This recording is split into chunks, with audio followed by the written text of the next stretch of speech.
Early life and beginnings in football. Solomon Sol Campbell was born on September 18, 1974, in Lambeth, London, England, into a family of Jamaican heritage.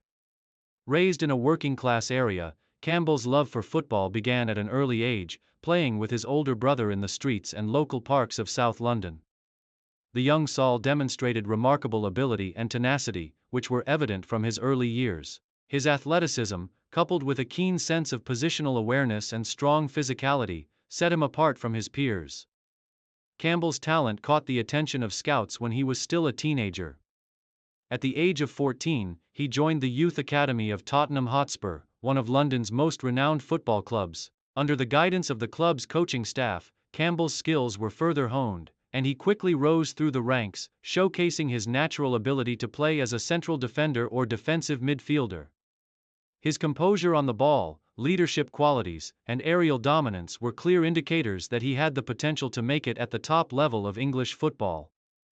Early professional career at Tottenham Hotspur. Campbell made his first team debut for Tottenham Hotspur in 1992 at just 18 years old. His debut was a strong indication of the talent he possessed, as he played with maturity beyond his years. Over the next several seasons, Campbell became a key fixture in the Spurs' defense, quickly establishing himself as one of the most promising young defenders in England.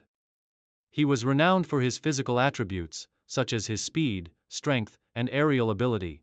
These qualities made him a commanding presence at the back, while his footballing intelligence ensured he was often in the right place at the right time. Throughout the 1990s, Campbell was instrumental in Tottenham's defensive line, and despite the club's struggles in terms of silverware, he became one of the Premier League's top defenders.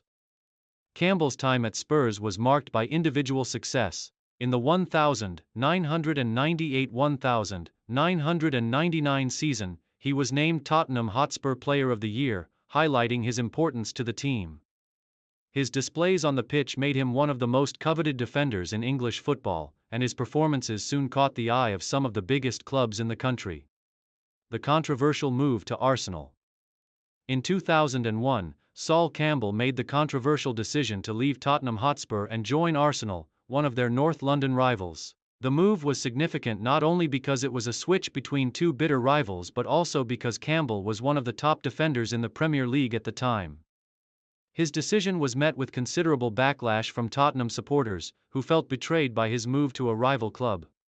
Campbell's move to Arsenal was a key turning point in his career. Under the management of Arsène Wenger, Campbell quickly became a crucial part of an Arsenal defense that was already strong with players like Tony Adams and Patrick Vieira. His powerful and commanding performances in the heart of defense were key in Arsenal's successes during the early 2000s. His leadership on and off the pitch made him one of the most influential players in the squad. Achievements at Arsenal. The Invincibles and Premier League glory. Sol Campbell's time at Arsenal proved to be a period of significant success.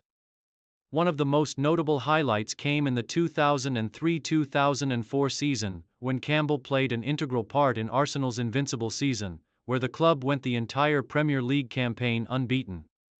Arsenal finished the league with 26 wins and 12 draws, a feat that had not been achieved in English football since the 19th century.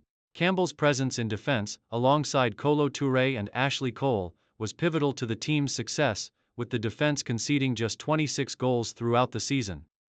While his defensive prowess was essential, Campbell also contributed offensively. One of the most memorable moments of his career came in the 2006 UEFA Champions League final against Barcelona, where he scored the opening goal in a dramatic match. Although Arsenal ultimately lost 2-1 to Barcelona, Campbell's goal, which came from a header off a corner, was a moment of personal and collective triumph. It marked one of the high points of his Arsenal career and solidified his place as one of the club's best-ever defenders. In addition to the Invincibles, Campbell won 2 Premier League titles, 2 FA Cups, and 2 Community Shields during his time at Arsenal. His contributions, both defensively and offensively, were integral to the team's domestic success during this period. His leadership qualities were widely acknowledged, and he was often relied upon to marshal the defense in big games, showing composure and authority at crucial moments. International career with England. Sol Campbell earned 73 caps for England, making his international debut in 996 during the UEFA European Championship. He quickly established himself as one of the most reliable defenders in the English national team setup. His combination of physical strength, speed, and technical ability made him a vital asset for England during his international career. One of Campbell's most memorable moments in an England shirt came during the 2002 FIFA World Cup, when he scored a controversial goal against Portugal in the quarter-finals. Campbell's header from a corner was initially ruled out for offside, but replays showed that he was onside. This decision was one of the key talking points of the match, as England went on to lose 2-1 after a penalty shootout. Despite the disappointment, Campbell's performances at the World Cup were exceptional, and his leadership and determination were evident throughout the tournament. Although he was widely regarded as one of the best central defenders in the world at the time, Campbell and England were unable to achieve success in major tournaments. In addition to the 2002 World Cup, Campbell represented England at the 2006 FIFA World Cup, where England was once again eliminated in the quarter-finals, this time by Portugal in a penalty shootout. Campbell's international career came to a close in the 2010 FIFA World Cup qualifiers, where he was eventually omitted from the squad as younger players like Rio Ferdinand and John Terry began to take over as England's central defensive options. Late career and return to Portsmouth. After his highly successful time at Arsenal, Campbell's career took a slight downturn in terms of playing time and prominence. In 2009, he made the move back to Portsmouth, a club he had previously played for before joining Arsenal. At Portsmouth, Campbell enjoyed a resurgence, playing a key role in helping the team avoid relegation and providing solid leadership at the back. In 2010, he helped Portsmouth reach the FA Cup final, though they were ultimately defeated by Chelsea. In 2011, Campbell returned to Tottenham Hotspur for a brief period to provide cover for their defense as an experienced figure. However, after a few appearances, he decided to retire from professional football in 2012, bringing an end to a distinguished playing career. Legacy and impact. Sol Campbell's legacy as one of the best English defenders of his generation is firmly established. His powerful presence in the air, composure on the ball, and ability to read the game made him a formidable central defender. He was known for his leadership qualities, particularly during his time at Arsenal, where he captained the defense during some of the club's most successful years. Throughout his career, Campbell's versatility was evident as he was comfortable playing as a central defender or defensive midfielder. His aerial ability, composure under pressure, and resilience made him one of the most reliable defenders in the Premier League during his prime years. His success at Arsenal, including the Invincibles season, remains one of the defining moments of his career. While his time at Tottenham and Arsenal earned him domestic accolades, Campbell also made notable contributions to England on the international stage, earning the respect of fans and colleagues alike. Despite the lack of international silverware, his role in key tournaments was crucial, and he will always be remembered for his professionalism and leadership qualities. Following retirement, Sol Campbell has remained active in football, taking on coaching roles and becoming an advocate for diversity and inclusion within the sport. His legacy as a player is not just defined by his individual success but also by the leadership and inspiration he provided to those who played alongside him. Early life and background. Steven Gerrard was born on May 30, 1980, in Wiston, a town in Merseyside, England. He was raised in a football-loving family, with his father, Steven Gerrard Sr., a keen amateur footballer, and his younger brother, Paul, also showing an interest in the sport. Gerrard's early life was shaped by his deep connection to Liverpool FC, with the club being the focal point of his footballing journey. Gerrard began playing football at a young age, initially joining Wiston Juniors, where he quickly made an impression with his technical ability, strong leadership, and tireless work ethic. His performances caught the attention of local scouts, and at the age of 8, he joined Liverpool's youth academy. It was at the academy where Gerrard's potential was fully realized, as he showcased a combination of talent, vision, and an understanding of the game that made him stand out among his peers. By the age of 15, he had made significant strides and was quickly promoted to Liverpool's youth and reserve teams. Breakthrough at Liverpool. Steven Gerrard's breakthrough into the Liverpool senior team came in 1998, at the age of 18. Manager Gerard Houllier handed him his debut in a Premier League match against Stoke City, and it was evident from the start that Gerrard possessed a rare combination of athleticism, intelligence, and composure on the ball. His early performances were characterized by his ability to drive the team forward from midfield with bursts of energy, as well as his capability to break up opposition attacks with well-timed tackles. By the 1999-2000 season, Gerrard had become a regular fixture in the starting lineup. His rise to prominence was rapid, and he was already being compared to some of the best midfielders in the Premier League.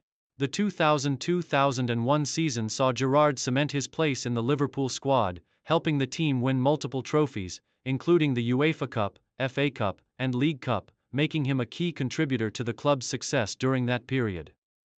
Throughout his early years, Gerrard displayed exceptional versatility in his playing style. Known for his ability to play both defensive and attacking roles in midfield, he could break up opposition attacks, dictate the tempo of the game, and drive forward with purpose. His dynamic style of play made him a natural leader on the field, and it was clear that he was destined for greater things. Rise to captaincy. Gerrard's leadership qualities were evident early in his career, and he was appointed Liverpool captain in 2003, at the age of 23, following the departure of Sami Hyypiä. As the club captain, Gerrard's responsibility grew, but he relished the opportunity to lead one of England's most iconic football clubs. His leadership was defined by his passion, determination, and unwavering commitment to the team. As captain, Gerrard was often the driving force behind the team's performances, pushing his teammates to give their best. Under Gerrard's leadership, Liverpool enjoyed several memorable moments, including a famous Champions League victory in 2005. Gerrard was instrumental in this triumph, both as a leader and as a player. His famous header in the 2005 Champions League final against AC Milan helped Liverpool mount a dramatic comeback from 3-0 down to draw level at 3-3, leading to a penalty shootout victory that secured the club's fifth European Cup title. In addition to his achievements on the European stage, Gerrard's domestic performances in the Premier League were consistently excellent. He helped Liverpool challenge for league titles and secured regular finishes in the top four. His consistency and leadership on the pitch earned him widespread admiration, not just among Liverpool fans, but also from footballing peers, pundits, and managers across the globe. Memorable moments and major successes. Gerrard's career was filled with high points, many of which became iconic moments in the club's history. His leadership and performances were key to Liverpool's 2005 Champions League victory. But the 2006 FA Cup final against West Ham United also remains one of his standout performances. The game, often referred to as the Gerrard final, saw him score two crucial goals, including a stunning long-range strike that sent the match into extra time. Liverpool went on to win the game in a penalty shootout, cementing Gerrard's place as one of the club's all-time greats. In 2008, Gerrard also played a vital role in Liverpool's successful pursuit of the UEFA Super Cup. His vision, passing range, and leadership were critical in helping the club lift European trophies. Throughout the next few years, Gerrard continued to thrive in Premier League competition, forming a formidable midfield partnership with players like Xabi Alonso and Fernando Torres, which helped Liverpool mount challenges for the title. However, despite the individual success, the Premier League title proved elusive for Gerrard and his teammates. In 2013-2014, under manager Brendan Rodgers, Liverpool came agonizingly close to winning the league. Gerrard, playing some of the best football of his career, led the charge with several match-winning performances. However, in a heartbreaking moment, Gerrard's slip against Chelsea late in the season cost Liverpool dear, as it allowed Demba Ba to score, and Chelsea went on to win the match, handing Manchester City the advantage. Despite finishing second, the season remained one of Gerrard's finest individual campaigns. International career with England. Steven Gerrard also had a notable international career with England, earning over 100 caps and representing his country in multiple major tournaments, including the FIFA World Cup and the UEFA European Championship. His debut for the national team came in 2000, when he was just 20 years old, and he quickly established himself as one of the best midfielders in England. Over the years, Gerrard became an integral part of England's midfield, known for his box-to-box abilities, leadership and strong passing range. He played in several World Cup and European Championship campaigns, including the 2006 World Cup where England reached the quarterfinals, and the 2010 and 2014 World Cups. Despite his individual brilliance, England's national teams during Gerrard's era often underachieved on the international stage, falling short of major trophies. One of Gerrard's standout performances for England came during the Euro 2012 tournament, where he was one of the best players in the team, helping England reach the quarter-finals. Throughout his international career, Gerrard remained one of England's most important players, but unfortunately, a major international trophy eluded him. Decline and retirement. As Gerrard entered the twilight years of his career, he continued to play for Liverpool with immense professionalism. However, injuries began to take their toll, and his playing time started to decrease. In 2015, after making over 500 appearances for the club, Gerrard decided to leave Liverpool and join LA Galaxy in Major League Soccer, MLS, seeking a new challenge in the United States. At LA Galaxy, Gerrard continued to play at a high level, but his time in MLS was relatively short-lived. After 2 seasons, he announced his retirement from professional football in 2016. Gerrard's final years as a player were characterized by his leadership, influence, and high-level performances, even as he faced the physical challenges that come with aging. Post-retirement and management career. After retiring, Steven Gerrard swiftly transitioned into a managerial role. In 2018, he was appointed manager of Rangers FC in Scotland, where he took on the challenge of returning the club to the top of Scottish football. His impact was immediate, with Gerrard working to rebuild Rangers into a competitive force, focusing on youth development and tactical discipline. Under his guidance, Rangers regained the Scottish Premiership title in 2021, ending Celtic's dominance and securing Gerrard's legacy as a successful manager. As a manager, Gerrard displayed many of the qualities that made him a legendary player: resilience, leadership, and an emphasis on discipline and team cohesion. His time at Rangers was marked by his desire to win trophies, as well as his focus on developing a winning mentality within the squad. Early life and background. Michael James Owen was born on December 14, 1979 in Chester, England, into a footballing family. His father, Terry Owen, was a footballer who played for a variety of clubs, and his mother, Jeanette Owen, had a strong interest in the game. Michael's early love for football was fostered by his family's connection to the sport, and his natural talent quickly became evident. Owen's passion for football was apparent from a young age, and he spent much of his childhood playing in the streets and fields of his hometown. Owen's journey in football began at an early age when he joined the Chester City youth system at just 7 years old. His skills were immediately apparent, and it didn't take long for him to rise through the ranks of the local football scene. Owen was known for his sharp pace, goal-scoring instinct, and clinical finishing ability. He soon began to stand out as one of the brightest young talents in the country, attracting attention from some of the biggest clubs in England. Youth career at Liverpool.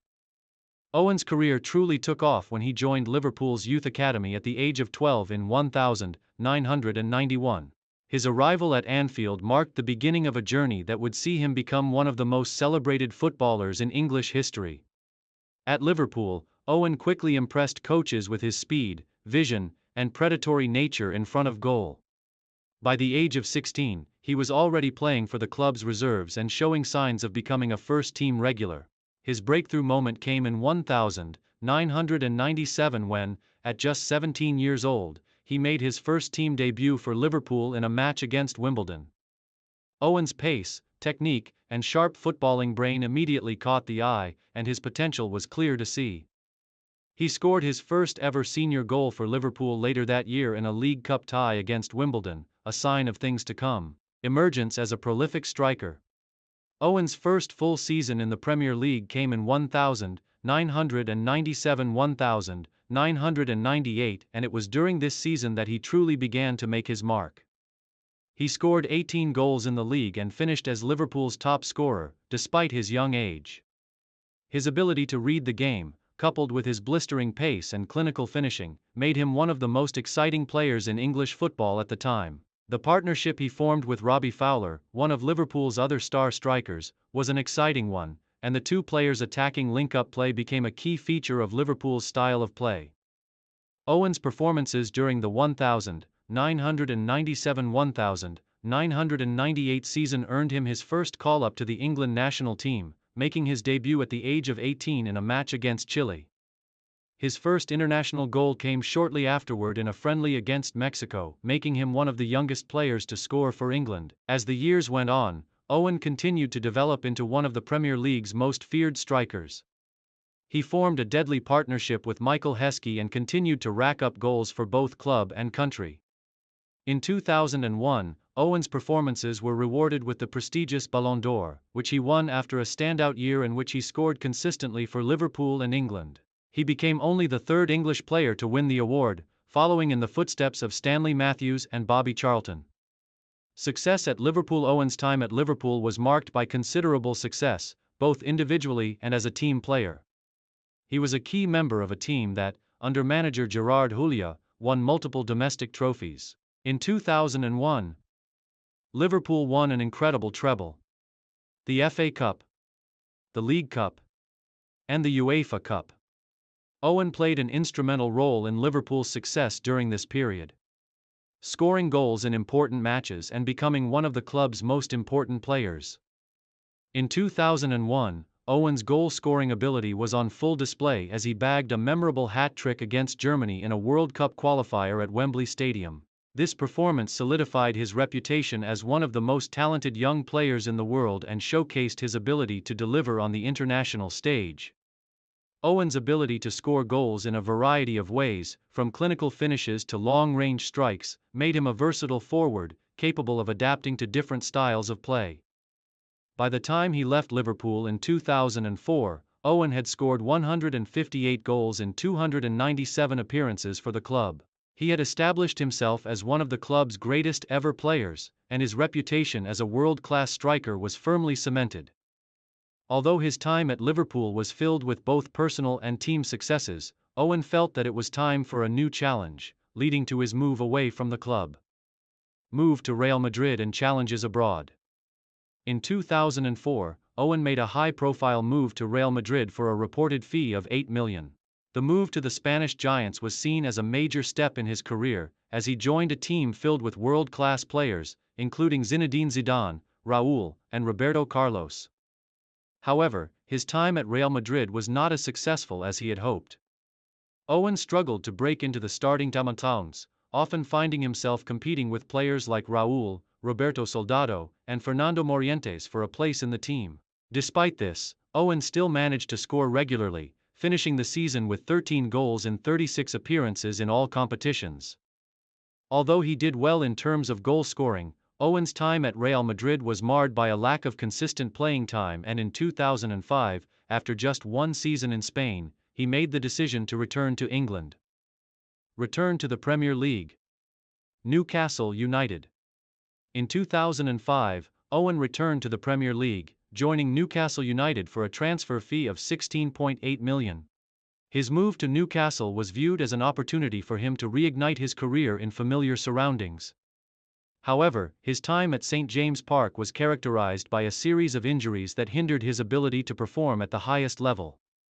Owen still showed glimpses of his goal-scoring prowess, but his time at Newcastle was frustrating for both him and the club. Injuries limited his appearances, and his form fluctuated, but Owen managed to score key goals during his time at Newcastle. Despite not achieving the same level of success he had at Liverpool, Owen remained a fan favorite at Newcastle and continued to demonstrate his professionalism and goal-scoring instincts when fit. Stint at Manchester United and later years. In 2009, after 4 years at Newcastle, Owen made the switch to Manchester United on a free transfer. His move to Old Trafford was seen as a surprise by many, given his previous injuries and the competition for places at United.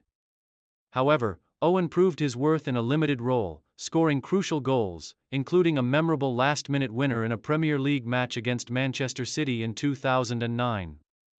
Owen played sporadically during his time at United, but his ability to still score goals in important moments was evident. He won 3 Premier League titles and a League Cup during his time at United, adding to his trophy cabinet. Despite his limited appearances, Owen remained an important member of the squad. Early life and background. Frank James Lampard was born on June 20, 1978, in London, England, into a footballing family. His father, Frank Lampard Sr., was a former professional footballer who had a successful career with clubs like West Ham United, while his mother, Patricia, was a teacher. Growing up in East London, Frank was surrounded by football from an early age. He was the nephew of Harry Redknapp, the famous football manager, and his cousin, Jamie Redknapp, also became a professional footballer. Football was deeply embedded in the Lampard family's life, and it seemed inevitable that Frank would follow in their footsteps. Lampard began playing football as a young boy and joined the West Ham United Youth Academy at the age of 8. His talent was clear early on, with his impeccable passing, vision, and ability to score goals making him stand out among his peers. He progressed through the youth ranks quickly, showing a maturity in his game that belied his age. Early career at West Ham United. Frank Lampard made his professional debut for West Ham United in 1995, at the age of 17. He had a natural ability for the game, and his football intelligence made him a standout. During his early years at the club, Lampard developed a reputation for being a box-to-box midfielder with excellent passing ability, vision, and tactical awareness. Though Lampard's first years at West Ham were marked by inconsistency, his undeniable talent quickly caught the attention of both his teammates and fans. He established himself as an essential part of the West Ham team, contributing both defensively and offensively. Lampard's ability to score goals from midfield became a hallmark of his game, as he was known for arriving late in the box and scoring goals from outside the area. During his time at West Ham, Lampard formed a close bond with Rio Ferdinand, another young player at the club who would later go on to have a legendary career at Manchester United. Lampard's leadership on the field and his maturity grew, even as he was still a young player, and by the early 2000s, he was being hailed as one of the best young midfielders in England. Move to Chelsea and the rise to stardom. In 2001, after 6 years at West Ham, Frank Lampard made a high-profile move to Chelsea FC for a transfer fee of £11 million. Which at the time was a club record for Chelsea. Under the management of Claudio Ranieri, Lampard quickly adapted to life at Stamford Bridge, becoming an integral part of the midfield. Initially, there were doubts about whether he would be able to live up to the high expectations placed on him, given the large transfer fee, but Lampard soon silenced his critics with his performances. In his first season at Chelsea, Lampard made an immediate impact, establishing himself as one of the key players in the team. His range of passing, composure on the ball, and ability to contribute with goals made him a standout player in the Premier League. By the time Jose Mourinho arrived as Chelsea's manager in 2004, Lampard was already one of the club's most influential players. Mourinho, recognizing Lampard's leadership qualities and work ethic, made him the focal point of Chelsea's midfield. Under Mourinho's guidance, Lampard's game reached new heights. His ability to dictate the tempo of the game, alongside his knack for scoring crucial goals, made him one of the top midfielders in Europe. Dominance in the Premier League. Frank Lampard's time at Chelsea saw the club rise to domestic and European prominence. Chelsea won the Premier League title in 2005. Their first league title in 50 years, with Lampard playing a pivotal role. He was not only contributing with key goals and assists, but his leadership and consistency in the heart of midfield made him one of the league's best. Lampard was instrumental in Chelsea's success, and his contributions didn't go unnoticed, as he was named Chelsea Player of the Year multiple times. Lampard continued to excel during Chelsea's dominant period, which saw the club win Premier League titles in 2005, 2006, 2009, and 2010, as well as multiple FA Cups and League Cups. His consistency was unmatched, and he became the club's all-time top scorer, a record he still holds to this day. Lampard's incredible ability to score goals from midfield, including numerous long-range strikes, headers, and penalties, was a key factor in Chelsea's continued success. In the 2009-2010 season, Lampard helped Chelsea win their first Premier League and FA Cup double, finishing the league campaign with a career-high 27 goals. His leadership, vision, and tactical intelligence allowed him to excel under multiple managers, from Jose Mourinho to Carlo Ancelotti. Champions League. Glory and legacy. While Lampard's domestic success was well documented, one of the crowning achievements of his career came in 2012, when he helped Chelsea win the UEFA Champions League. The victory in Munich, where Chelsea triumphed over Bayern Munich in a dramatic final, was one of the most memorable moments in the club's history. Lampard played a pivotal role throughout the tournament, including a key performance in the semi-final against Barcelona. The Champions League victory in 2012 was the culmination of Lampard's Chelsea career, and he was one of the standout players during the campaign. In the final, he assisted Didier Drogba's decisive header that brought Chelsea level with Bayern Munich, before Drogba scored the winning penalty in the shootout. This victory secured Lampard's place as a Chelsea legend, further cementing his status as one of the best midfielders in football history. Lampard's legacy at Chelsea is immense. By the time he left the club in 2014, he had played over 600 matches for Chelsea and scored over 200 goals, making him the club's all-time top scorer. He had helped the club win 3 Premier League titles, 4 FA Cups, 2 League Cups, and the UEFA Champions League, among other honors. Lampard was also named in the Premier League Team of the Decade and was inducted into the Chelsea FC Hall of Fame. Time at New York City FC and retirement. After leaving Chelsea in 2014, Frank Lampard signed a 2-year contract with New York City FC, a Major League Soccer club based in New York. Lampard joined NYCFC as part of the club's push to become a major force in American soccer. Although his time in the US was short, Lampard's influence was significant. He played for the club for a year and a half, helping them reach the MLS playoffs in his second season. Lampard was a key player for NYCFC, offering leadership and experience to the younger players, and he continued to show glimpses of his class with important goals and assists. Frank Lampard retired from professional football in 2016, bringing the curtain down on a glittering career that spanned over 2 decades. He retired as one of the greatest players in Premier League history, and his contributions to Chelsea and English football were widely celebrated. International career with England. Lampard's international career with England was equally impactful. He earned 106 caps for the national team, scoring 29 goals. Lampard represented England in 2 World Cups, 2006 and 2010, and 3 European Championships, 2004, 2008, and 2012. He was known for his consistency and leadership in the midfield, although he often played in a team that struggled to live up to expectations on the international stage. One of Lampard's most memorable international moments came in the 2006 FIFA World Cup when he scored a stunning goal against Croatia in the group stage, a crucial strike that helped propel England to the semi-finals. Despite the team's ultimate disappointment in World Cup 2006 and Euro 2004, Lampard's dedication and commitment to the national team never faltered. Early life and beginnings. Wayne Bridge was born on August 5, 1980, in Southampton, England. Raised in the city of Southampton, he developed a passion for football at an early age, largely due to the influence of his family, who were avid fans of the sport. His early years saw him playing for local youth teams, where his natural talent as a left-back began to shine through. Bridges' footballing journey began with a strong foundation in the streets and parks of Southampton, where he developed his skills alongside his friends, unaware of the promising future that lay ahead. His talent was quickly spotted by the scouts of Southampton FC, the club in his hometown, and by the age of 16, Bridge joined the club's youth academy.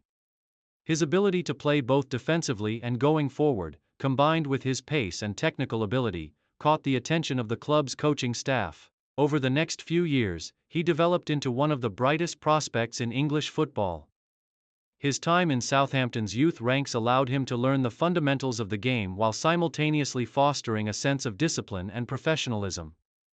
Breakthrough at Southampton. Bridges' professional debut came in 1998, when he made his first team appearance for Southampton in a Premier League match against Newcastle United. At just 17 years old, he quickly became a regular fixture in the starting lineup, earning his place as the first-choice left-back. His performances were not only solid defensively, but also dynamic going forward, where he demonstrated an ability to overlap, provide assists, and contribute to attacking moves. Throughout his time at Southampton, Bridge became known for his pace, crossing ability, and work rate. He was a modern fullback who was as comfortable defending as he was going forward. This made him an ideal asset in the Premier League, which was becoming increasingly dynamic, with teams relying on fullbacks to contribute both defensively and offensively. He quickly gained a reputation as one of the Premier League's top young talents, and his consistent performances caught the eye of bigger clubs. By 2004, Bridge had become one of the most highly sought-after left-backs in England. And it wasn't long before he made the jump to a larger club, seeking greater opportunities for both personal growth and success. Move to Chelsea. In 2003, after several standout seasons with Southampton, Bridge made the move to Chelsea, one of the most prestigious clubs in England, for a then substantial fee of around £7 million. This move marked a significant turning point in his career, as Chelsea had recently been taken over by Russian billionaire Roman Abramovich, and the club was on the rise, becoming a formidable force in both English and European football. At Chelsea, Bridge was part of a star-studded squad that included some of the top players in the world. His arrival came during an exciting period for the club, as manager Jose Mourinho was laying the foundations for a team that would dominate English football for the next decade. During his time at Stamford Bridge, Bridge became a regular starter in the left-back position, often praised for his overlapping runs, pace, and ability to deliver accurate crosses into the box. He formed an important partnership with wingers like Arjen Robben and Damien Duff, who benefited from his attacking support. Although Chelsea boasted numerous talented players during this period, Bridge was a key figure in the club's success, helping them secure Premier League titles and other domestic honors. His first major trophy at Chelsea came in 2005, when the club won the Premier League title for the first time in 50 years. Bridge was an essential part of the squad, and his performances in the league were central to Chelsea's defensive stability. However, the club's rise to the top also brought fierce competition for places in the team, and Bridge's role as a starter began to face challenges as Chelsea brought in further reinforcements. Competition and challenges at Chelsea. Despite his success at Chelsea, Bridge faced significant competition for the left-back position during his time at the club. As Chelsea continued to invest heavily in world-class players, the arrival of Ashley Cole in 2006 further intensified the competition for the left-back spot. Cole, considered one of the best fullbacks in the world, was a major obstacle for Bridge, and as a result, he found himself relegated to a more peripheral role in the first team. Although Bridge still featured in key matches and contributed to the team's successes, he struggled for regular starting appearances in the latter part of his Chelsea career. His frustrations led him to seek more playing time elsewhere, and after several seasons of competing for a place with Cole, he decided to leave Chelsea in search of more consistent first-team opportunities. Loan to Fulham and permanent move to Manchester City. In 2009, Bridge made a loan move to Fulham in search of more regular first-team football. He was given a chance to re-establish himself as a starting left-back and made several appearances for Fulham during the second half of the season. His performances were generally solid, but Fulham had a wealth of other talented players, and Bridge was soon on the move again. In 2009, Bridge made a permanent move to Manchester City, who were also going through a period of rebuilding under new ownership. At City, Bridge was brought in to provide competition and depth in the left-back position. Despite the club's investment in star players such as Carlos Tevez and Robinho, Bridge played an important role during his time at City, particularly in the early seasons. Bridge's time at City was relatively brief, but he made valuable contributions to the squad, especially in domestic cup competitions. However, with the emergence of other talented left-backs at the club, Bridge once again found himself sidelined, and his appearances became limited. His time at Manchester City marked the final years of his top-flight career, and although he made important appearances, his influence began to wane. Final years and retirement. After leaving Manchester City, Bridge had a short spell at West Ham United in 2013. But his time there was fleeting, and he retired from professional football in 2014. Though his playing days came to an end, Wayne Bridge's legacy as a talented, hard-working left-back remains intact, particularly due to his contributions to Chelsea's title-winning sides in the mid-2000s and his time in the Premier League. Bridge's career was marked by his pace, solid defending, and ability to get forward and contribute to attacking play.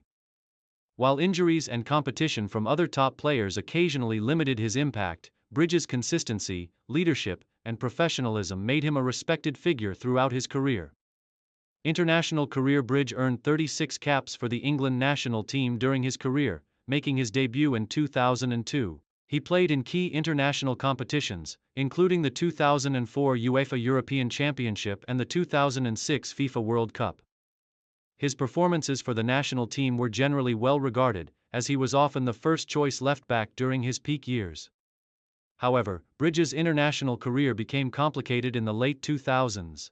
His involvement in the 2009 England squad was marred by personal issues related to an alleged affair between his former partner, Vanessa Parencel, and England captain John Terry. This controversy led to Bridge stepping down from the England team in 2010, a decision that marked a bitter end to his international career. Early life and background. John George Terry was born on December 7, 1980, in London, England, to his parents, Ted Terry and Sue Terry. Growing up in the East End of London, John was introduced to football at a young age by his father, who worked as a builder. His early years were spent in the bustling neighborhoods of Dagenham, where he began playing football with friends and family, often in local parks or streets. His natural talent on the ball was quickly evident, and he soon found his way into the West Ham United youth system, where he began to develop the skills that would lead to a remarkable career. However, after a short stint in the West Ham Academy, Terry's family moved to Kingston upon Thames, where he joined the Chelsea Youth Academy in 1995, at the age of 14. From the start, Terry's potential was clear. His solid defensive attributes, leadership qualities, and his commanding presence in the air made him stand out. A year later, he was offered a professional contract at Chelsea, marking the beginning of his journey into the world of professional football. The rise through Chelsea's youth ranks. John Terry's early years at Chelsea were spent working hard to prove himself as a future first-team player. Although he showed promise, it was clear that he would need time to develop and adjust to the physical and mental demands of professional football. Terry's dedication to improving his game paid off, as he began to make waves in the youth system. In 1998, Terry was loaned to Nottingham Forest, a move that would prove pivotal in his development. The time at Forest allowed him to gain invaluable first-team experience, playing in the Football League Championship and learning the intricacies of senior football. During his time at Forest, Terry developed his confidence, physicality, and composure on the ball, which would later define his game at Chelsea. After returning to Chelsea in 1999, Terry began to establish himself in the first-team setup. He made his senior debut for Chelsea during the 1998-1999 season, initially as a substitute in Premier League matches. Terry was soon promoted to the starting lineup, and by the early 2000s, he was a regular feature in the team. His performances earned him the nickname Captain, Leader, Legend, which reflected his growing importance to the club and his leadership qualities. Establishing himself at Chelsea. By the 2000-2001 season, John Terry was a fixture in the starting 11 for Chelsea. His rise to prominence coincided with a period of rebuilding at the club under new manager Claudio Ranieri. During this time, Terry's leadership, aerial dominance, and ability to read the game set him apart from other defenders in the league. His performances in the Premier League and UEFA Champions League began to attract attention, and he quickly became one of the top central defenders in English football. Terry's breakthrough came in 2004, when Jose Mourinho took charge of Chelsea. Under Mourinho's management, Terry's career reached new heights. As captain of Chelsea, Terry led the team to unprecedented success. He was integral to Chelsea's rock-solid defense, which became the foundation of Mourinho's tactical setup. The 2004-2005 season was particularly memorable, as Terry helped guide Chelsea to their first Premier League title in 50 years, with a then-record 95 points. His leadership on and off the pitch was instrumental in Chelsea's transformation from a club with potential into a dominant force in English football. The golden years of Chelsea. The years that followed cemented Terry's reputation as one of the best central defenders in the world. Over the next decade, Chelsea would become a true powerhouse of English and European football, with Terry at the heart of the defense. His no-nonsense defending, ability to organize the backline, and leadership qualities made him one of the most respected figures in world football. During this time, Terry won 4 Premier League titles, 5 FA Cups, and 3 League Cups. One of the standout moments in Terry's career came in the 2009-2010 season when he captained Chelsea to their first Premier League and FA Cup double. That season, Terry's consistency and presence at the back, combined with his leadership, ensured Chelsea's dominance in English football. In 2012, Terry also helped Chelsea win the coveted UEFA Champions League trophy, despite a suspension preventing him from playing in the final against Bayern Munich. His leadership and support from the bench played a crucial role in Chelsea's success that year. Despite being suspended for the Champions League final, Terry's contribution to Chelsea's European glory was not diminished. The final in Munich was a defining moment in the club's history, and Terry, though unable to play, was still regarded as an iconic figure within the team, helping to guide his teammates through the pressure of the penalty shootout. This was a culmination of his hard work and determination, helping Chelsea secure the biggest prize in European club football. International career with England. John Terry's international career with England began in 2003, when he made his debut for the national team.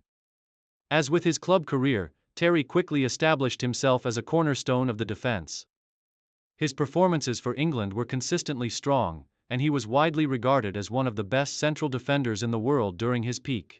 Terry's leadership on the international stage was also apparent, as he captained England for several years. His international career saw him feature in 3 FIFA World Cups, 2006, 2010, and 2014, and 2 UEFA European Championships, 2004 and 2012. However, Terry's time with England was also marred by off-field controversies, which led to his eventual resignation as England captain in 2010 following a highly publicized incident involving his personal life. Despite these controversies, Terry remained a key figure in the England defense and played a significant role in their campaigns at major international tournaments. He was part of the team that reached the 2006 World Cup quarter-finals, where they were knocked out by Portugal, and he was also involved in the team's efforts at Euro 2012, where they reached the quarter-finals once again. Terry earned a total of 78 caps for England, scoring 6 goals. Despite never winning a major international tournament with his country, Terry's individual performances and leadership during his international career were commendable, and he is remembered as one of the top English defenders of his era. Decline and retirement. As the years progressed, Terry's physical attributes began to decline, and the emergence of younger defenders at Chelsea, including Gary Cahill and Kurt Zouma, signaled the beginning of a new era for the club. In 2016, after a season in which he struggled to maintain a consistent place in the starting lineup, John Terry announced that he would be leaving Chelsea at the end of the 2016-2017 season. During his final season at Chelsea, Terry's performances were still of a high standard, but he was no longer the first-choice centre-back. He made a total of 713 appearances for Chelsea across all competitions, scoring 67 goals in his 19-year career at the club. His legacy at Chelsea was secure, with his status as one of the club's greatest ever players firmly intact. After leaving Chelsea, Terry signed with Aston Villa in the 2017-2018 season, where he played for one more year before announcing his retirement from football in 2018. Terry's time at Aston Villa was not as successful as his years at Chelsea, but it gave him the opportunity to pass on his knowledge to younger players and continue his journey as a football professional. Early life and beginnings in football. David James was born on August 1, 1970, in Clapham, London, England, into a family that had little connection to football, but his talent and passion for the game would quickly make him one of the most notable goalkeepers in English football history. Raised in a working-class neighborhood, James grew up in an era when football was rapidly evolving, and young boys in the area, including James, often found themselves kicking a ball in the streets. However, it was James' extraordinary goalkeeping skills that made him stand out. As a teenager, he attended Greenwich Borough's youth setup, where his talent as a goalkeeper began to shine through. James's height, strong athletic build, and natural ability to read the game caught the attention of scouts, and at just 16, he was offered a spot in the Watford Youth Academy. Joining Watford's youth team marked the beginning of what would be an illustrious career. The early days of James's career were filled with promise, and his rapid rise through the ranks showcased his immense potential. Breakthrough at Watford. David James's professional career began in 988, when he made his debut for Watford in the Football League. He quickly became a fixture in the starting lineup, earning a reputation as a talented, reliable, and athletic goalkeeper. In his early years, James was known for his quick reflexes, ability to make dramatic saves, and command of the penalty area. His ability to keep clean sheets and perform well under pressure helped Watford remain competitive in the league during his tenure at the club. By the early 1990s, James had become Watford's first-choice goalkeeper, and his performances were gaining the attention of larger clubs. His performances in the top flight were increasingly impressive, and Watford, despite their financial struggles, managed to retain his services for a few more years. James's time at Watford allowed him to refine his skills, and he grew into one of the most respected goalkeepers in the Premier League, earning recognition for his outstanding shot-stopping ability and remarkable agility for a man of his height. Moved to Liverpool in 1992, after several impressive seasons with Watford, David James made the high-profile move to Liverpool, one of England's most prestigious football clubs. Liverpool had seen the potential in James and offered him the opportunity to play for a club with a rich history and established international reputation. The move to Liverpool marked the beginning of a new chapter in James' career. One where he would be tested at the highest level in both domestic and European competitions. James' first season at Liverpool was solid, and he made an immediate impact as their first-choice goalkeeper. Known for his imposing presence in goal, his reactions to long-range shots, and his ability to organize the defense, James quickly became a fan favorite at Anfield. His most memorable moments in the early years at Liverpool came during key Premier League matches, where his ability to make last-minute saves and command the penalty area often helped Liverpool earn valuable points. However, James also experienced challenges during his time at Liverpool. Despite his early success, he was sometimes criticized for occasional lapses in judgment, including costly mistakes in big matches. In the competitive environment of top-flight football, such mistakes were highlighted and often magnified. Despite these occasional flaws, James remained an integral part of the Liverpool team throughout the early 1990s, and he continued to gain valuable experience as the club sought to regain its place among Europe's elite. Move to Aston Villa and further development. After a number of seasons at Liverpool, James transferred to Aston Villa in 1999. The move to Villa Park was seen as an opportunity for James to continue developing as a goalkeeper, and it also gave him the chance to play for a club that was regularly competing in the Premier League's upper echelons. During his time at Aston Villa, James' performances continued to improve, and he was able to show his true potential in a team that had the structure and discipline to support his abilities. At Villa, James developed into one of the top goalkeepers in the Premier League. His height, commanding presence, and excellent shot-stopping ability made him a formidable figure in goal. His consistency became one of his strongest attributes, and he enjoyed several seasons with the club, becoming a key figure in Villa's defensive setup. Despite his individual success, Aston Villa failed to secure major domestic silverware, but James' performances did not go unnoticed by the broader football community. International career with England. David James' remarkable performances for Aston Villa eventually led to his inclusion in the England national team. He made his international debut in 1997, and his impressive form quickly earned him a regular spot as England's #1 goalkeeper. James was known for his reflex saves, aerial dominance, and leadership from the back.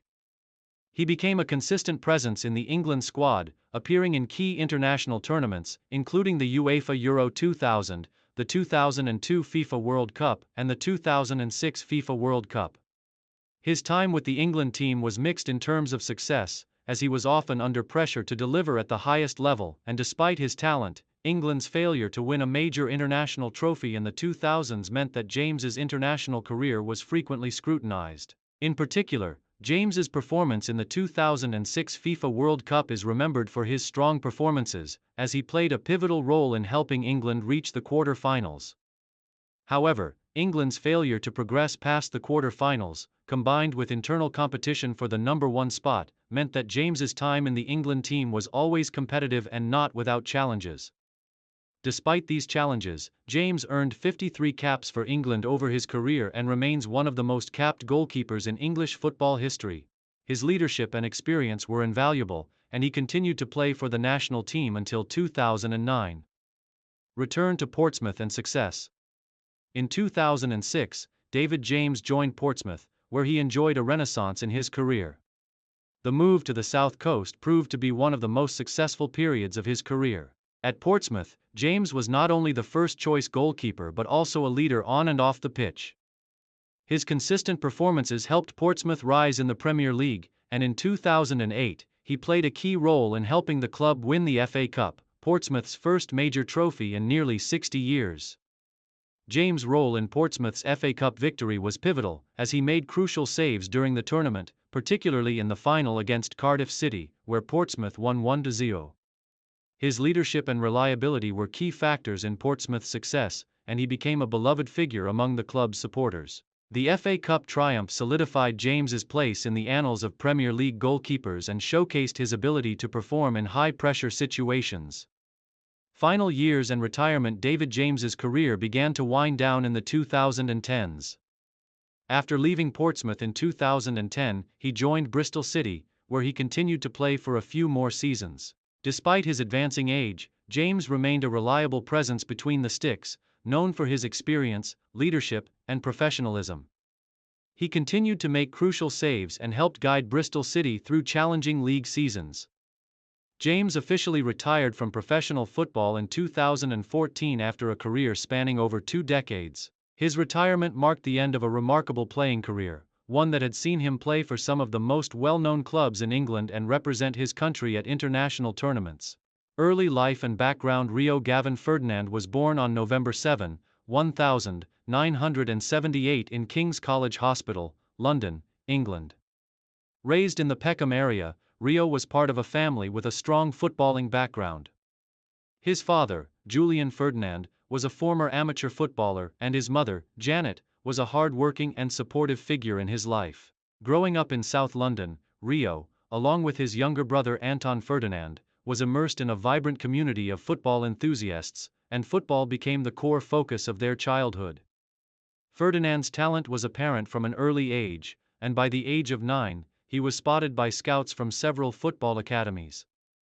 His early football education began at the Senrab Football Club, one of the best-known youth academies in the area. This club was well respected for producing top talent, and it provided Ferdinand with the perfect environment to develop his skills. From there, Rio's journey to professional football accelerated. He joined the West Ham United youth system at the age of 11, where his natural defensive skills and athleticism stood out. Under the guidance of youth coaches, Ferdinand's game evolved, and he quickly progressed through the ranks. His ability to read the game, combined with his impressive pace and composure on the ball, made him a standout defender from the very start. Rise through the ranks at West Ham.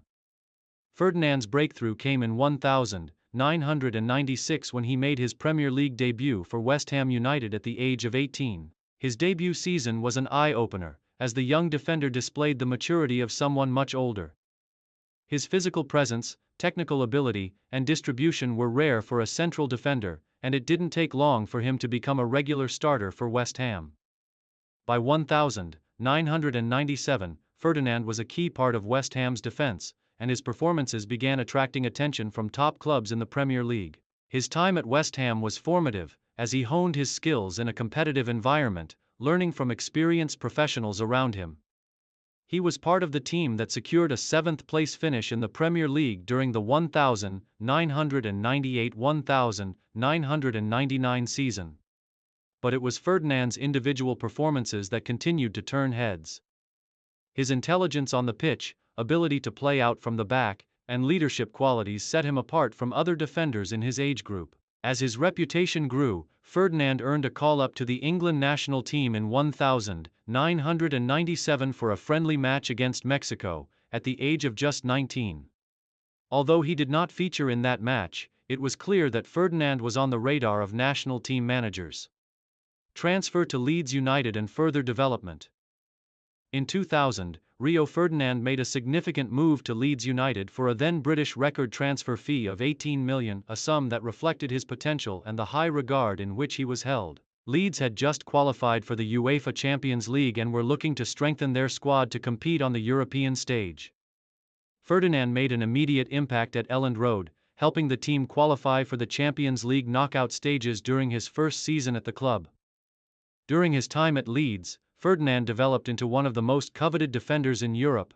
His ability to read the game, strong aerial presence, and leadership qualities only grew as he continued to play at a high level. Despite Leeds' financial struggles, Ferdinand's individual performances remained of the highest standard, making him one of the standout defenders in the Premier League. However, Leeds' inability to secure long-term financial stability meant that the club had to sell key players, and in 2002, Ferdinand's next major career step came with a transfer to Manchester United. Manchester United and rise to stardom. In 2002, Rio Ferdinand completed a then world record transfer for a defender when he moved to Manchester United for £30 million.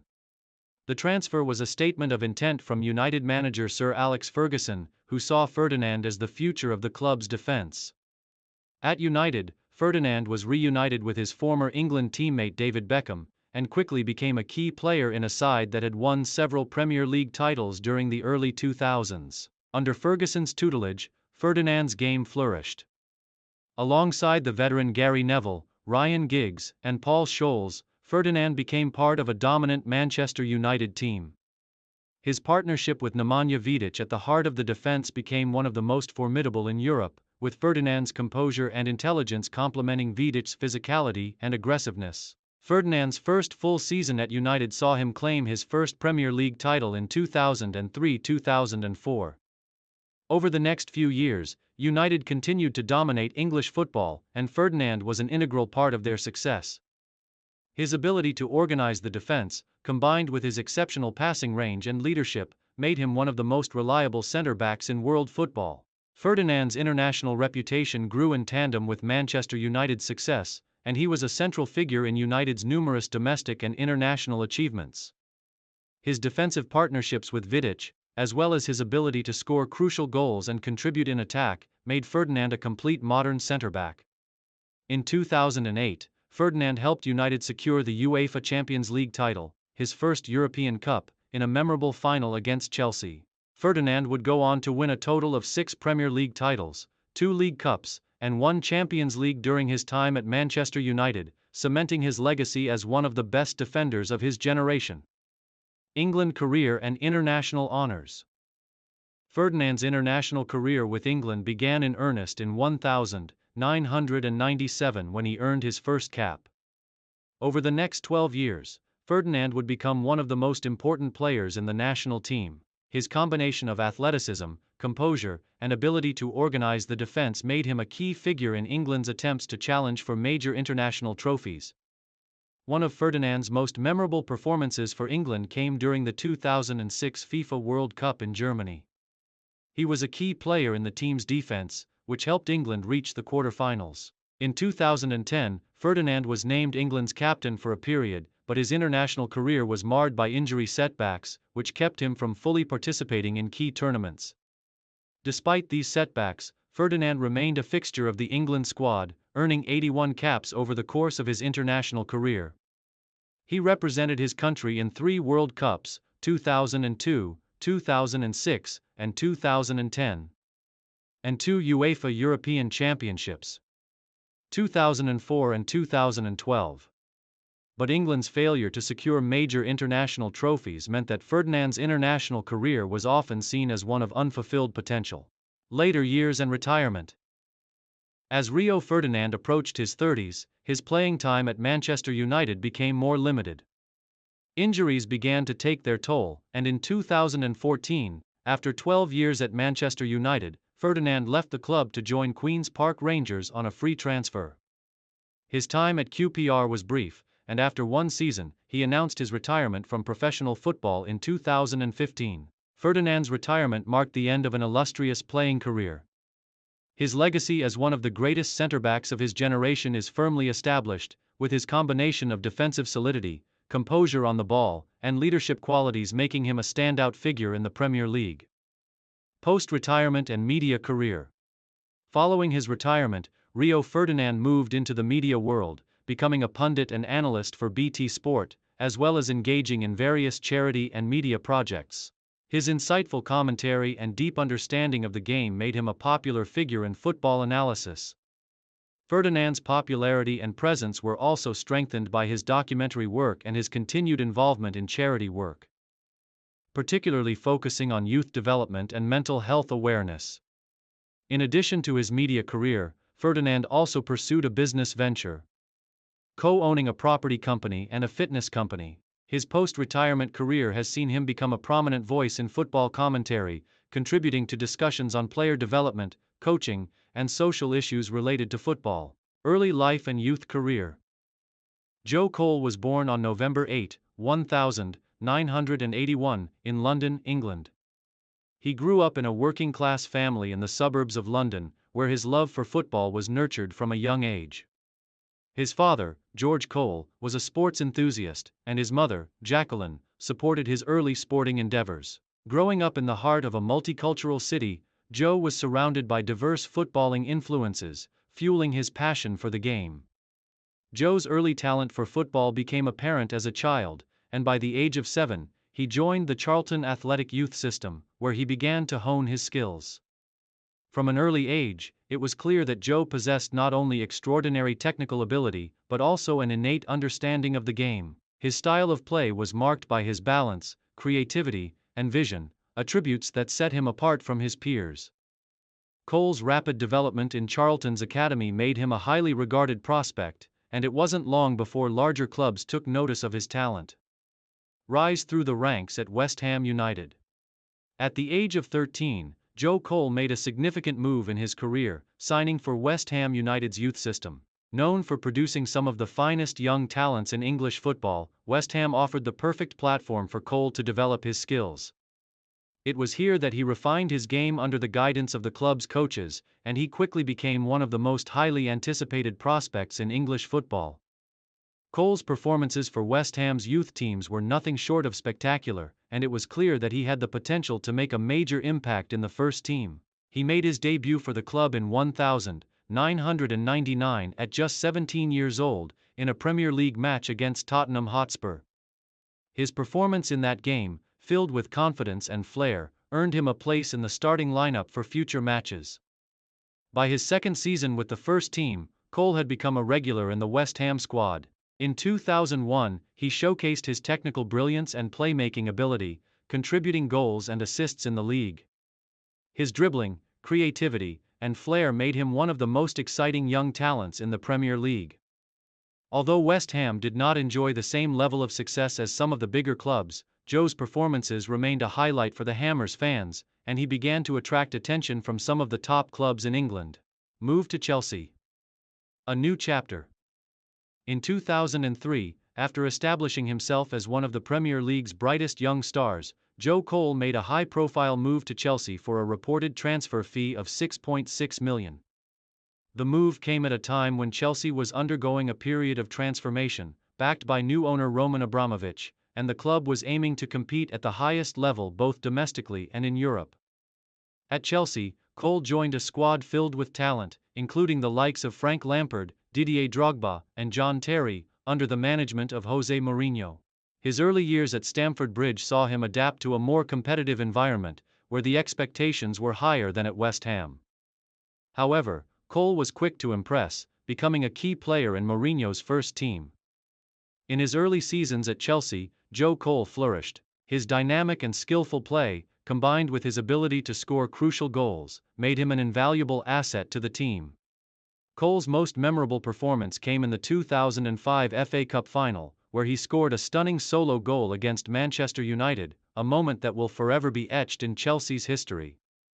That season, Chelsea won the Premier League title, and Cole played an important role in the team's success. His ability to play as a winger, attacking midfielder, or even as a second striker gave Chelsea the flexibility to employ him in various positions, and his work rate was also a vital contribution to the team's defensive structure. Cole continued to be a pivotal figure in Chelsea's attack, and in 2006, he was awarded the Chelsea Player of the Year after a season in which he scored key goals and provided numerous assists. His combination of technical ability, vision, and flair made him a fan favorite at Stamford Bridge, and he was widely regarded as one of the best attacking midfielders in the Premier League. Success at Chelsea. Domestic and European glory. Throughout his time at Chelsea, Joe Cole played a central role in the club's dominance of English football. Under Jose Mourinho, Chelsea won 3 Premier League titles, 2005, 2006, 2010, and consistently finished among the top teams in Europe. Cole's contributions were crucial in both league and cup competitions, where he often delivered moments of magic. In the 2007-2008 season, Chelsea reached the UEFA Champions League final, marking the club's first-ever appearance in the competition's final match. Although they were narrowly defeated by Manchester United in a penalty shootout, Cole's performances throughout the tournament were instrumental in helping Chelsea reach that stage. He was known for his ability to break down defenses with his dribbling and quick decision-making, and he played a key role in Chelsea's progression to the final. In 2009, after Jose Mourinho's departure, Chelsea appointed Carlo Ancelotti as manager, and under his guidance, Cole continued to excel.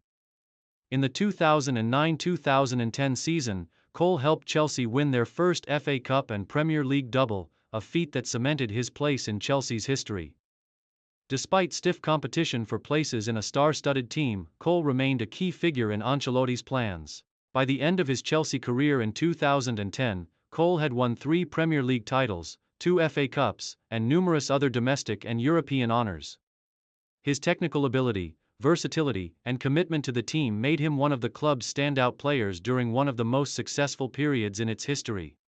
Challenges and move to Liverpool. After leaving Chelsea in 2010, Joe Cole faced the next chapter of his career at Liverpool, following a transfer on a free transfer. The move was seen as an opportunity for Cole to rediscover his best form, but his time at Anfield proved to be challenging. Cole struggled with injuries and inconsistent form, which prevented him from making a significant impact at Liverpool.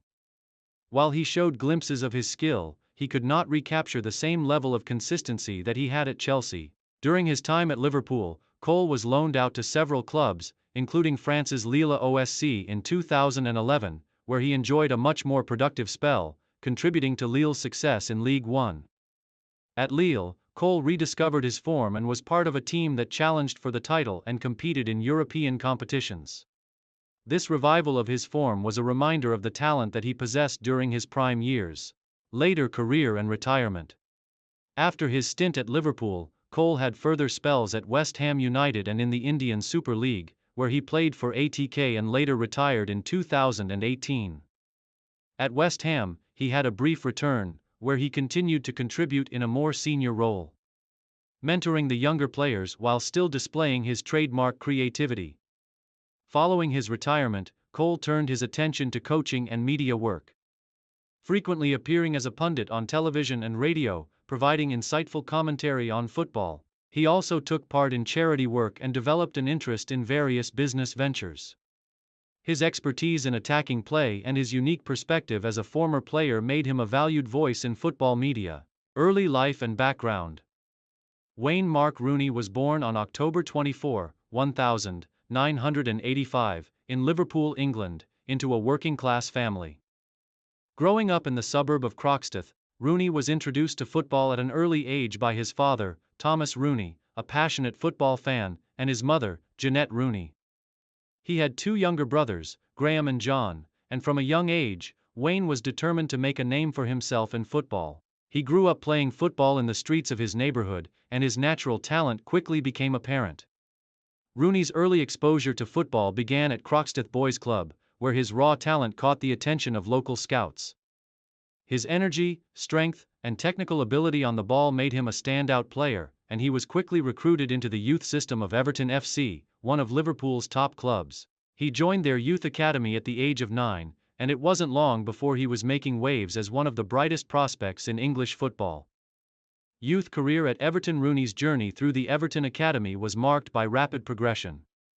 He was known for his sharp footballing intelligence, his ability to read the game, and his physical presence on the ball. Despite his young age, he displayed remarkable maturity and leadership on the pitch, making him stand out among his peers.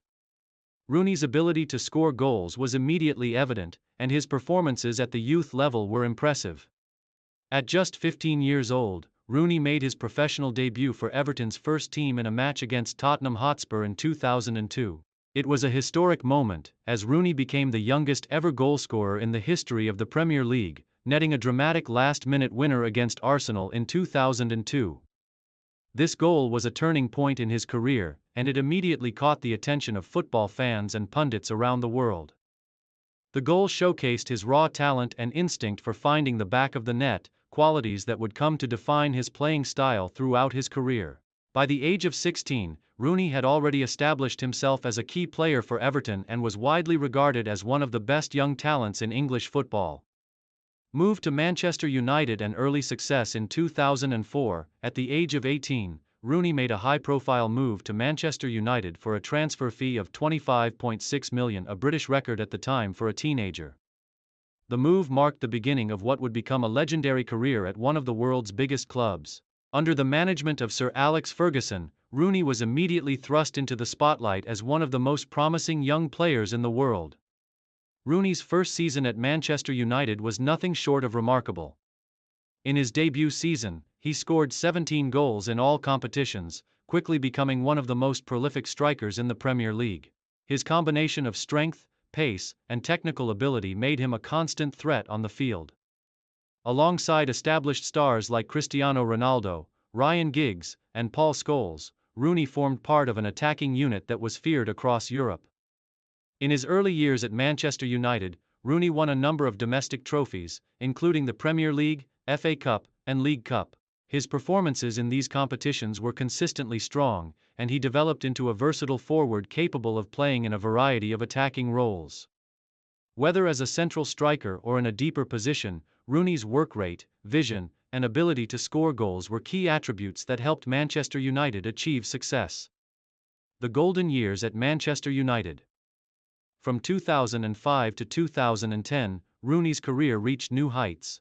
He played a pivotal role in helping Manchester United win multiple Premier League titles, including the highly coveted 2007-08 Premier League and UEFA Champions League titles.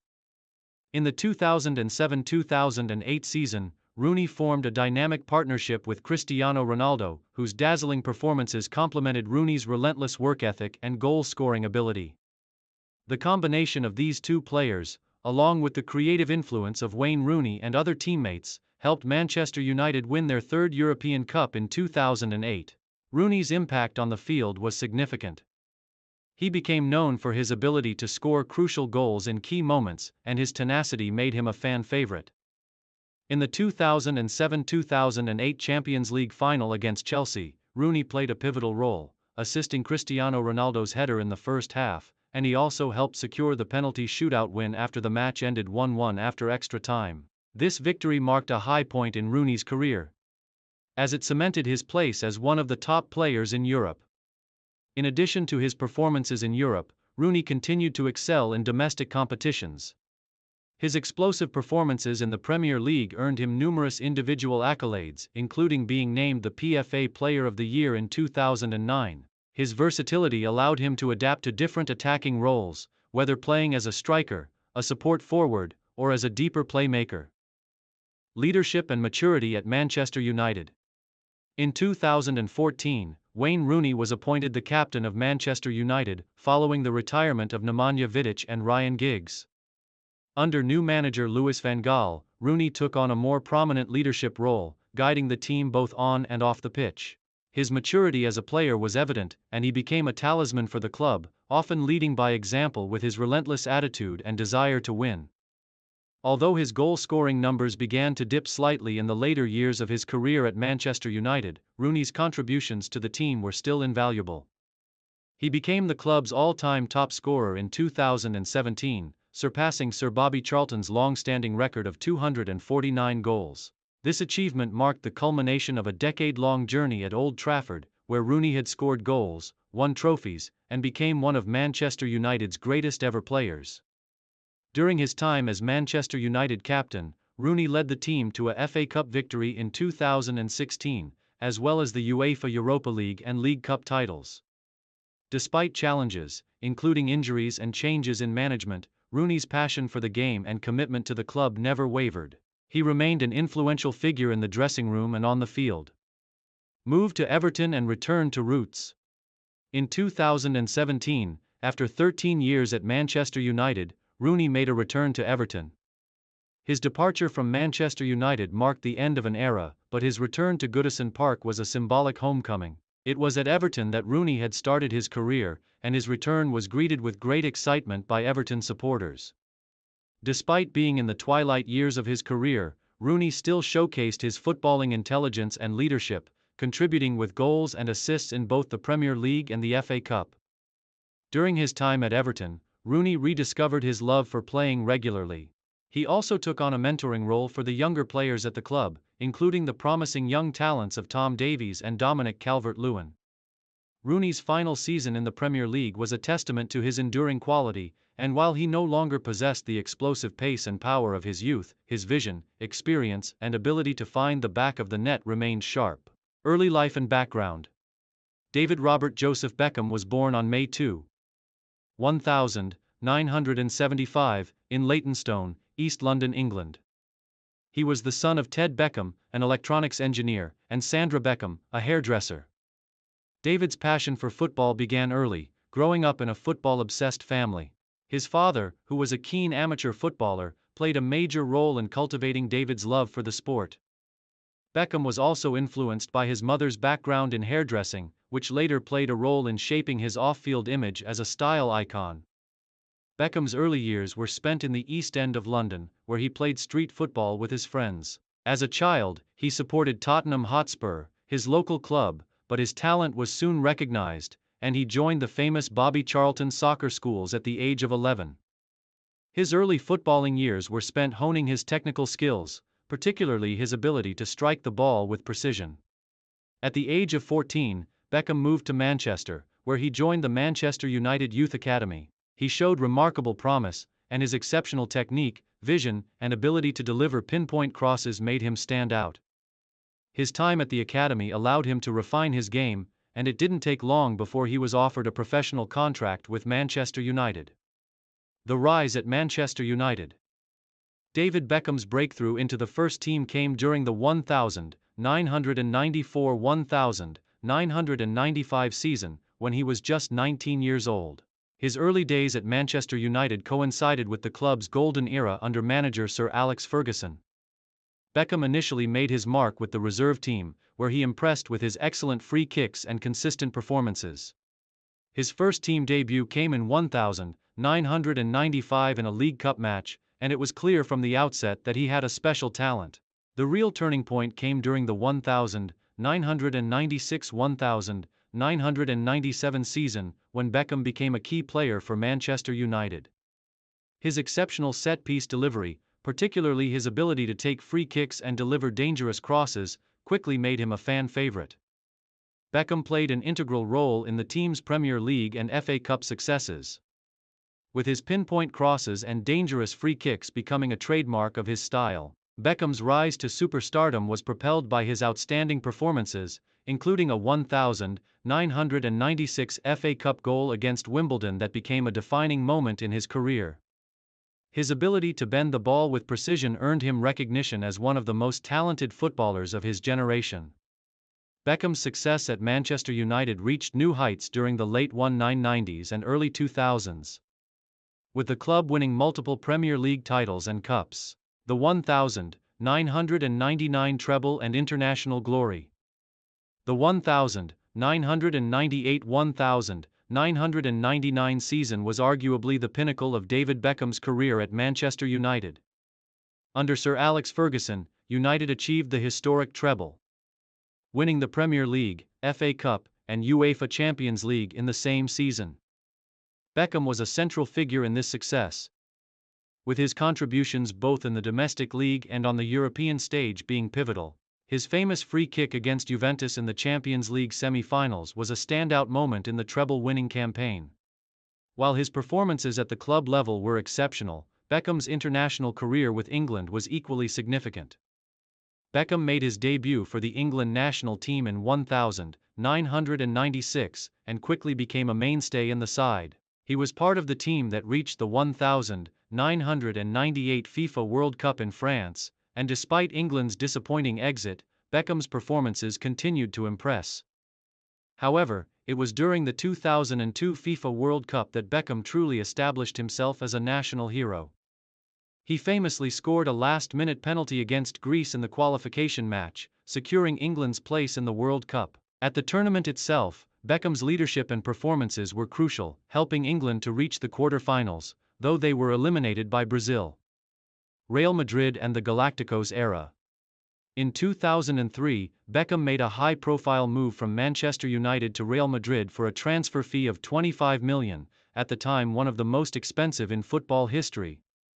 His arrival was part of a larger strategy by the club, led by President Florentino Perez, to assemble a group of superstars, known as the Galacticos, including players like Zinedine Zidane, Luis Figo, and Ronaldo. At Real Madrid, Beckham enjoyed considerable success, winning La Liga in the 2006-2007 season.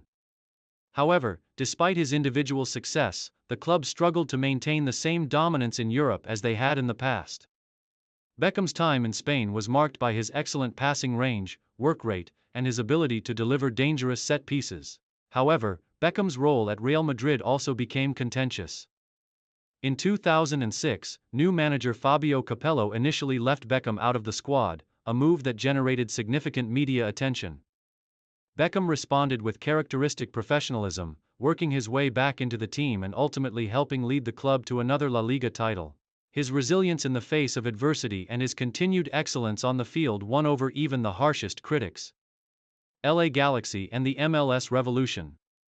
In 2007, Beckham made another groundbreaking move, this time to Los Angeles Galaxy in the Major League Soccer, MLS. His arrival in the United States marked a turning point for football in North America, as Beckham brought a level of star power and recognition that the sport had not seen before in the region. The move was highly lucrative, but it also had a significant impact on the popularity of football in the US, as Beckham helped to elevate the profile of MLS to new heights. Beckham played with the Galaxy for 6 years, helping them win 2 MLS Cups in 2011 and 2012. While his role on the pitch was primarily as a creative midfielder, delivering key assists and goals, Beckham's influence extended far beyond football. He became an ambassador for the sport, encouraging young players and helping the sport's growth across the U.S. Throughout his time with LA Galaxy, Beckham's fitness, professionalism, and technical skills remained of the highest caliber. He continued to be a key player for the team, even as he neared the end of his playing career. His ability to deliver a perfect cross, set-piece delivery, and leadership on the field remained unmatched. Paris Saint-Germain and final years. After leaving the United States, Beckham signed a short-term contract with Paris Saint-Germain, PSG, in 2013, at the age of 37. Though he was nearing retirement, Beckham's experience and ability to impact matches on the field made him an important part of PSG's squad, helping the club win the Ligue 1 title. He retired from professional football at the end of the season, having played his final match in May 2013. Beckham's decision to retire marked the end of one of the most iconic careers in football history. He had won league titles in England, Spain, the US, and France, and had achieved success with Manchester United, Real Madrid, LA Galaxy, and Paris Saint-Germain. Legacy and off-field impact. David Beckham's legacy extends far beyond his footballing achievements. He became an international superstar, known for his distinctive playing style, leadership on the pitch, and his image off it.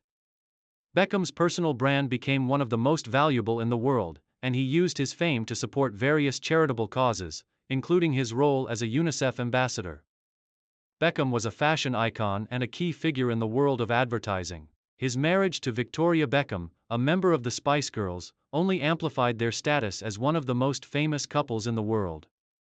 Beckham was also instrumental in launching the David Beckham Academy, a football academy aimed at developing young talent. His legacy as one of the most marketable athletes of all time was solidified through his successful ventures outside football, including his ownership stake in Inter Miami CF, a club in the MLS that he co-founded after retiring from playing. David Beckham is widely regarded as one of the greatest footballers in history, not just for his accomplishments on the field, but for the way he transcended the sport and became a global icon. Early life and introduction to football. James Lee. Duncan Carragher, known as Jamie Carragher, was born on January 28, 1978, in Bootle, a working-class area in Liverpool, England. From a young age, Carragher showed a strong passion for football. Growing up in a city renowned for its footballing culture, Carragher supported Everton during his childhood, a fact he later admitted despite becoming a legend for their fierce rivals, Liverpool FC. Carragher's love for football was evident during his school days at Chesterfield High School, where he stood out as a talented young player. His ability to read the game and his combative style of play made him a natural leader on the pitch. It wasn't long before scouts from local clubs noticed his potential. He joined Liverpool's youth academy at the age of 10, beginning a lifelong association with the club. Rise through Liverpool's academy. As part of Liverpool's prestigious youth academy, Carragher developed under the guidance of some of the best coaches in the country. Originally a central midfielder, his versatility saw him adapt to various positions, including fullback and central defense, during his formative years. His work ethic, determination, and tactical intelligence made him stand out among his peers.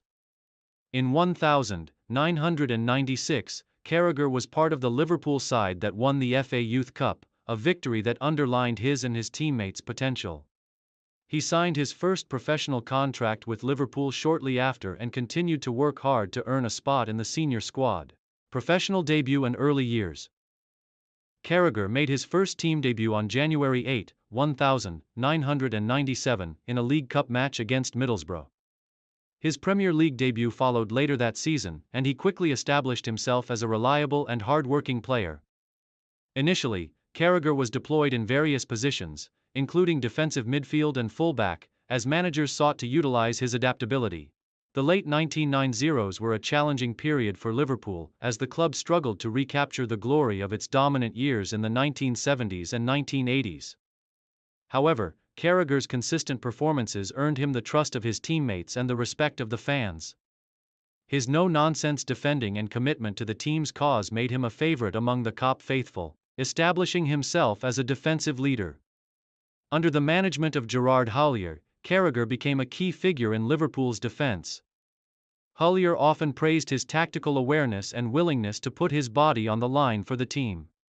The 2001 season was a breakthrough year for Carragher, as Liverpool won an unprecedented treble, securing the FA Cup, League Cup, and UEFA Cup.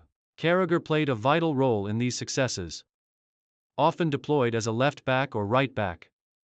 While he initially faced criticism for a perceived lack of technical flair, Carragher silenced his detractors with his work ethic, positional sense, and ability to perform in high-pressure situations.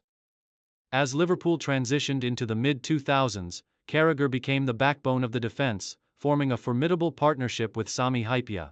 2005 Champions League triumph. The pinnacle of Carragher's career came in the 2004-05 season, under the management of Rafael Benitez.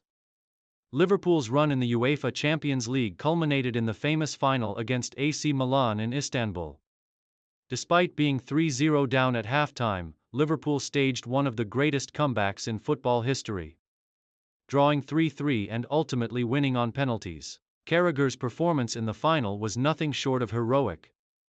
Despite suffering from severe cramp during extra time, he made crucial interceptions and tackles to keep Liverpool in the game. His determination epitomized the spirit of the team, and the victory cemented his status as a Liverpool legend. Consistency and longevity.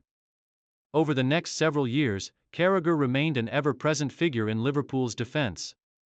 Known for his leadership and organizational skills, he was often referred to as the team's on-field general. He played a vital role in Liverpool's journey to the 2007 Champions League final, where they were defeated by AC Milan in a rematch of the 2005 final. Carragher was not only a leader on the pitch but also a mentor to younger players. His ability to inspire those around him and his understanding of the game made him a crucial figure in Liverpool's dressing room. He became vice-captain of the team, second only to Steven Gerrard, and his loyalty to the club was evident as he spent his entire professional career at Liverpool. International career. Carragher's international career with England was marked by consistency but also challenges. He earned 38 caps for the national team between 1999 and 2010, participating in major tournaments like the 2006 FIFA World Cup and the 2010 FIFA World Cup.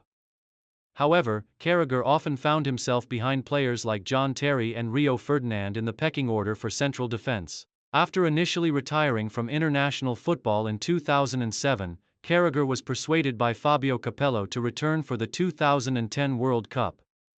He played in group stage matches but ultimately retired from international duty following the tournament, choosing to focus entirely on his club career. Retirement and legacy. Carragher announced his retirement at the end of the 2012-13 season, bringing an end to a 16-year professional career with Liverpool. His final appearance came on May 19, 2013, in a match against Queen's Park Rangers at Anfield, where he received a standing ovation from fans. Carragher retired with over 737 appearances for Liverpool, making him the club's second-highest appearance maker in history. Carragher's legacy is defined by his loyalty, commitment, and passion for Liverpool FC. He became a symbol of the club's working-class ethos, embodying the values of hard work, determination, and resilience. His name remains synonymous with the club, and his influence is still felt among fans and players alike. Post-retirement career. After retiring, Carragher transitioned into a successful career in media. He became a prominent pundit on Sky Sports, where his analytical insights and passion for the game earned him widespread acclaim.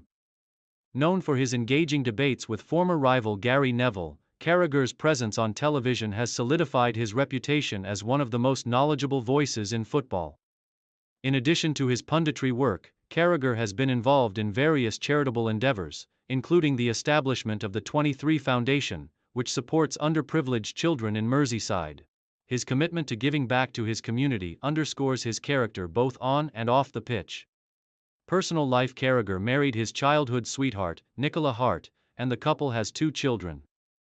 Despite his intense professional commitments, Carragher has always prioritized his family and his roots in Liverpool. He remains a beloved figure in the city, often seen supporting local initiatives and engaging with fans. Legacy and influence. Jamie Carragher's story is one of dedication, loyalty, and passion for the game. As a one-club man, he represents the ideal of commitment in modern football, a rarity in an era defined by frequent transfers. His achievements with Liverpool, particularly the 2005 Champions League triumph, ensure his place in the pantheon of football greats. Off the pitch, his influence as a pundit and role model continues to inspire future generations of players and fans alike. Early life and youth career.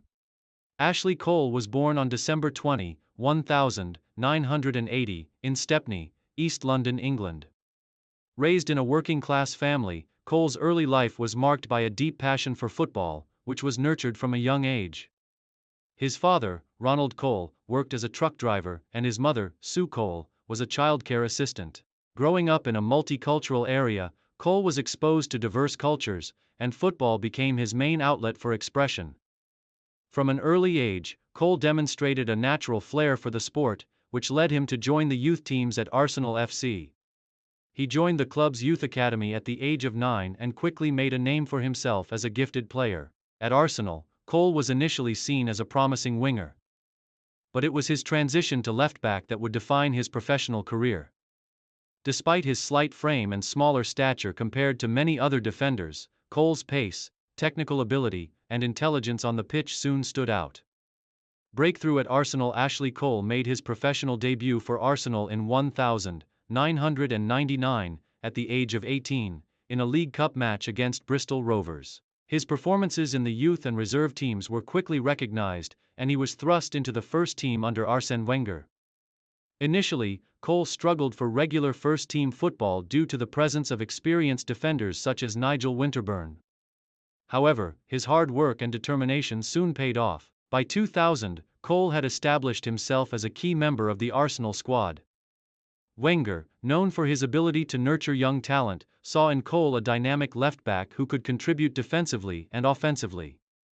Cole's pace, crossing ability, and defensive awareness made him a perfect fit for Arsenal's attacking style, where fullbacks were encouraged to join the attack and overlap with wingers. Cole's first major breakthrough came during the 2001-02 season when he became the starting left-back for the team.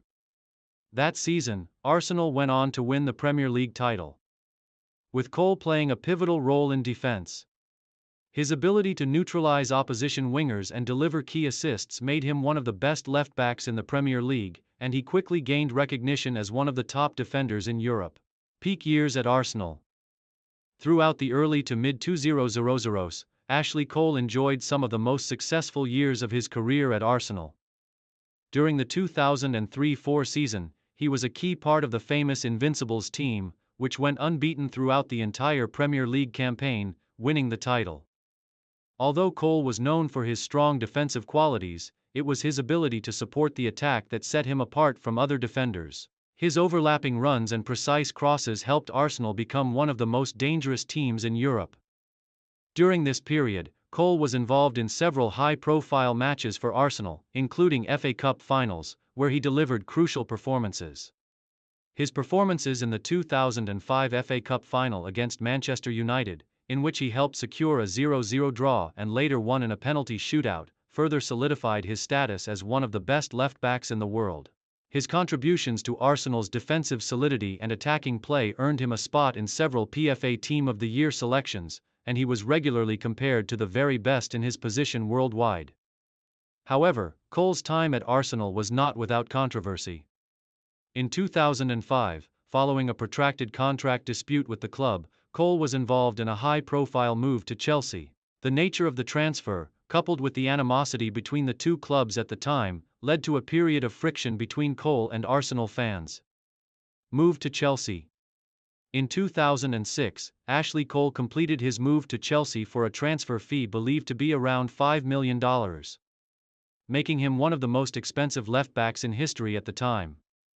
His departure from Arsenal was met with criticism, particularly from Arsenal fans who felt betrayed by his decision to move to a direct rival. Despite the controversy, Cole quickly established himself as one of Chelsea's most important players.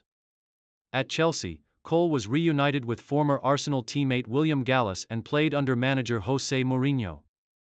The move to Chelsea marked a new chapter in Cole's career, as he helped the team challenge for major honors both domestically and in Europe.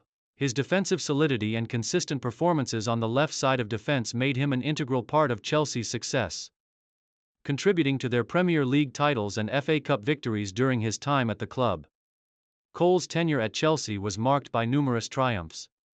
He won 3 Premier League titles, 4 FA Cups, and 2 League Cups during his time at Stamford Bridge. His performances in European competitions were also key to Chelsea's success, especially in the 2012 UEFA Champions League, where Cole played a pivotal role in helping the team lift the trophy for the first time in the club's history. One of Cole's standout achievements at Chelsea came in the 2012 Champions League final against Bayern Munich. Despite being under intense pressure throughout the match, Cole produced a number of crucial tackles and clearances. Chelsea won the final after a dramatic penalty shootout, and Cole's contribution was widely praised. His performances in European competitions further cemented his reputation as one of the best left-backs in the world. International career with England. Ashley Cole's performances at club level earned him a regular place in the England national team. He made his debut for the senior side in 2001, during a friendly against Albania, and soon became the undisputed first-choice left-back for his country. Over the years, Cole earned 107 caps for England, becoming one of the most capped players in the history of the national team. Throughout his international career, Cole represented England in multiple FIFA World Cup and UEFA European Championship tournaments. He was an integral part of the team during the 2006 World Cup in Germany, where England reached the quarter-finals, and in the 2010 World Cup in South Africa, where they were eliminated in the round of 16. Despite the team's mixed results in major tournaments, Cole's individual performances were consistently of a high standard. His international career was not without its controversies, including a number of high-profile incidents off the pitch. However, Cole's performances on the field continued to earn him praise from managers, pundits, and teammates. He was particularly noted for his exceptional one-on-one defending and his ability to nullify some of the world's best attackers. Later years and retirement. In 2014, after 8 successful years at Chelsea, Ashley Cole's time at Stamford Bridge came to an end. He moved to AS Roma in Italy, seeking a new challenge in Serie A. At Roma, Cole continued to play at a high level, though he faced increased competition for his position. His experience and leadership in the dressing room were highly valued, but after 2 seasons, Cole's time in Italy came to an end. In 2016, Cole returned to England, where he joined LA Galaxy in Major League Soccer, MLS, marking the final chapter of his playing career. At Galaxy, Cole made valuable contributions to the team's defense, though his playing time was reduced due to the natural progression of his age and the development of younger players. Ashley Cole announced his retirement from professional football in 2019, bringing an end to a distinguished career that had spanned over 2 decades and seen him play at the highest levels of club and international football. Post-retirement career. Since retiring from playing, Ashley Cole has transitioned into coaching and punditry. He has taken on various coaching roles, including working with Chelsea's Youth Academy and eventually transitioning into management. Cole's wealth of experience both domestically and internationally has made him a sought-after figure in the football world, and many believe that he has the potential to become a successful coach in the future. He has also appeared as a football pundit on various media outlets, offering his expert analysis on the game. His insights into defensive play and his wealth of experience as one of the game's best fullbacks have made him a respected voice in football.